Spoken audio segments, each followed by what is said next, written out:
అందుబాటులో ఉన్నారు. శ్రీరామూర్తి గారు మళ్ళీ వస్తాను, you be on the line please. Bullet Dharmarao గారు జనసేన పార్టీ సీనియర్ నాయకులు మనకు ఫోన్ ఇన్లో అందుబాటులో ఉంటారు, ప్లీజ్. సార్ నేను అందుబాటులో ఉన్నాను సార్. ఎస్ ధర్మారావు గారు, ఎలాంటి శోకాప్త మెసేజ్ రాష్ట్రంలో నెలకొని ఉంది? ముద్రగడ పద్మనాభం గారు లేరు అనేటటువంటి వార్త, జీర్ణించుకోలేనటువంటి వార్త, ఎలాంటి విషాద ఛాయలు కాపు సామాజిక వర్గాలను? సార్ ముందుగా ప్రైమ్ నైన్ మన ఛానల్కి వీక్షిస్తున్న ప్రేక్షకులకి రాధారంగ మిత్రమండలి ఆంధ్ర తెలంగాణ అధ్యక్షుడు బుల్లెట్ ధర్మారావు నా పేరు, వంగవీటి మోహన్ రంగా గారి అనుచరుణ్ణి, జనసేన పార్టీ నాయకుడిని. అందరికి కూడా ముందుగా నా నమస్కారాలండి. ఏదైతే ఈ రోజున రాష్ట్రంలో జరిగిన ఈ యొక్క పరిణామానికి చాలా చింతిస్తున్నాం.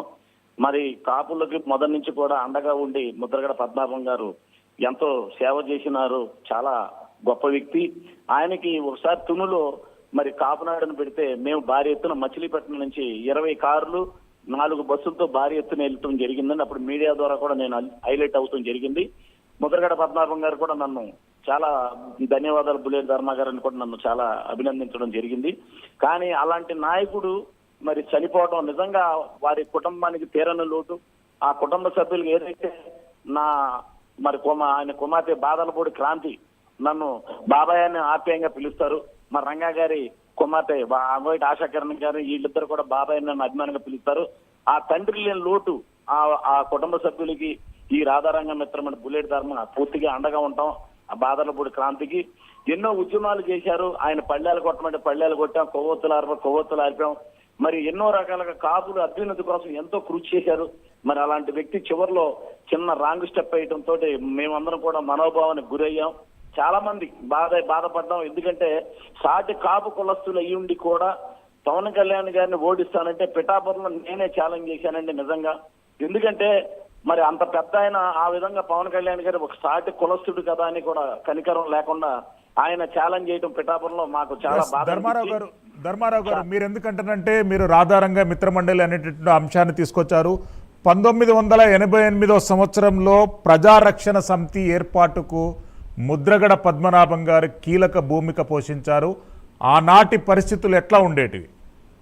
సార్ ఆనాడు వంగవీటి మోహన్ రంగా గారు జైల్లో ఉన్నప్పుడు కాపునాడు పెడితే ముద్రగడ పద్మనాభం గారిని, మిర్యాల వెంకటరావు గారిని, పిల్ల వెంకటేశ్వరరావు గారిని కొంతమందిని ఆధ్వర్యం వహించమని చెప్పారండి రంగా గారు జైల్లో ఉండి కూడా.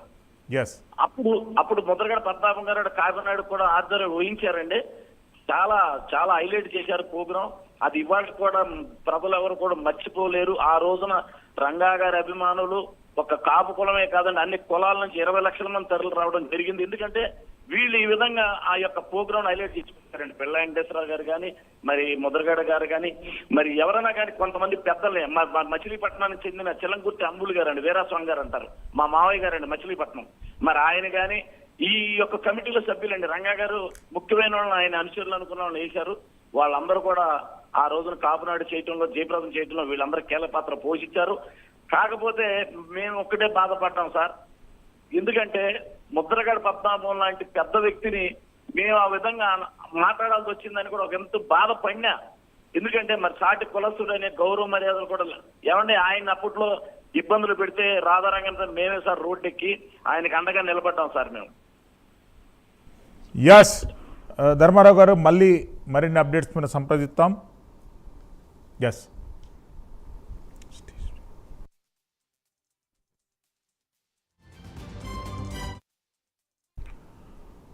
ఆంధ్రప్రదేశ్ రాష్ట్ర రాజకీయాలలో సీనియర్ నేత కాపు